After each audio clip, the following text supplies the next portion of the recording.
আমাদের প্রাক্তন প্রধান বর্তমান মেম্বার মফিজুল, আমাদের এর পাশে আছেন আমাদের দীর্ঘদিন একসঙ্গে আমাদের পথ চলা শরীফুল সাহেব আছেন, আমাদের নুরুজ্জামান মেম্বার আছেন, আমাদের বাকিবুল্লাহ আছে, আমাদের শুভঙ্কর আছে, আমাদের বর্ষিয়ার নেতা গোপাল ঘোষবাবু আছেন, গৌর ঘোষবাবু, আমাদের রাজ্জাক দফাদার আমাদের সদস্য, আমাদের প্রাক্তন পঞ্চায়েত সমিতির সদস্য, বর্তমান পঞ্চায়েত সমিতির সদস্যের প্রতিনিধি বিশ্বনাথ সর্দার, আমাদের দীর্ঘদিন পথ চলা শিক্ষক এবং পার্টির সঙ্গে যার একেবারে নাড়ির টান বলতে পারি, আমাদের পথ এগিয়ে নিয়ে যাওয়ার জন্য অনেক পরিশ্রম তার আছে, আমাদের বারিন শিমলায়, এবং আপনারা সকলে আছেন। সকলকে আমার পক্ষ থেকে ধন্যবাদ, অভিনন্দন, শুভেচ্ছা জানাচ্ছি।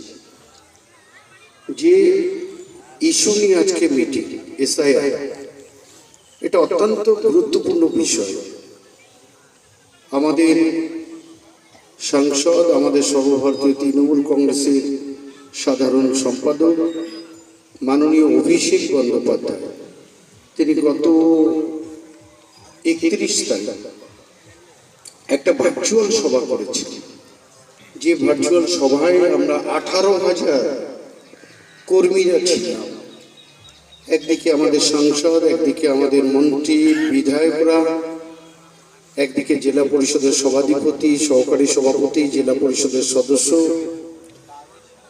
পঞ্চায়েত সমিতির সভাপতি, সহসভাপতি, পৌরসভা কর্পোরেশনের chairman, vice chairman, mayor, councillor, প্রধান, অঞ্চলের সভাপতি এবং ব্লকের যারা সভাপতি হয়েছে সকলকে নিয়ে একটা ভার্চুয়াল সভা করেছে। সেই সভায় মাননীয় মুখ্যমন্ত্রী মমতা বন্দ্যোপাধ্যায়ের নির্দেশ মতোই অভিষেক বন্দ্যোপাধ্যায় রাজ্যের তৃণমূল কংগ্রেসের সভাপতি সুব্রত বক্সী মহোদয়কে পাশে বসিয়ে তিনি আমাদেরকে যে নির্দেশগুলো দিয়েছেন সেই নির্দেশটাই আজকে অঞ্চলের যারা লিডারশিপ নেতৃত্ব দেয় আপনাদের কাছে পৌঁছে দেওয়ার জন্য এই সভা। এবং আমার মনে হচ্ছে যারা এখানে উপস্থিত রয়েছেন সকলে দায়িত্বশীল মানুষ হিসাবেই এখানে এসেছে। দেখুন, সারা বাংলায় একটা ক্রাইসিস চলছে, মানুষজন ডিপ্রেশনে ভুগছে, একটা মৃত্যুর মিছিল চলছে, আত্মহত্যা করছে। যে এই এসআইআরে আমাদের কি পরিণাম হবে, এরকম একটা সন্ধিক্ষণে